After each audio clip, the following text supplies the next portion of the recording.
мынау эфирде, тиктокта, әлеуметтік желіде қатын құтырған заман болып тұр ғой енді. Соны кім құтыртты? Психологтар. Олар айтады, еркектің сен күң емессің.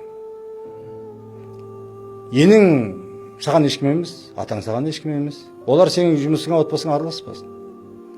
Сен неге мына өмірге бір-ақ рет келесің, неге дұрыс өмір сүрмейсің? Ойың қалай, жаның қалай, нені қалайды, солай өмір сүр.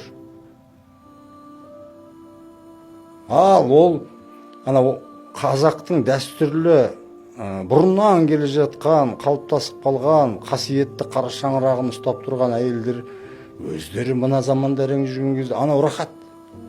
Шынжырынан босалған ит сияқты бәрі гу ете қалды. Соның кесірге сапат тиіп жатыр.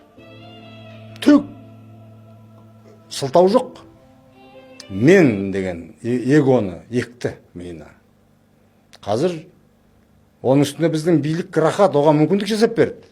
Отбасылық заң шығарып, әйелді ұрысқан, әйелді ұрған еркек жауапқа тартылады болды. Оларды одан сайын құтырды. Бұл не? Қазақ отбасын саналы түрде қолдан ойрандау. Бұл отан сүйгіштіктен тап-таза айыру. Бірлік ынтымақтың тамырына балта шабу.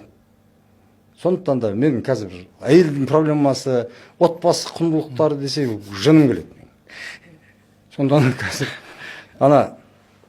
кейде әлеуметтік желі қарайсың ғой, енді адамбыз ғой. Кейін мөлдір шығып қалмас екен, бадақова шығып қалмас екен деп отырам мен мысалы. Анау шығып қалмас екен, мынау шығып қалмас екен деп отырам. Сол сияқты ол қарапайым халық үшін, ауылда жатқан, ауданда, шет аймақта жатқан адамдар үшін анау шайтанның қоздыратын әңгімеге рахат, дәнек, жем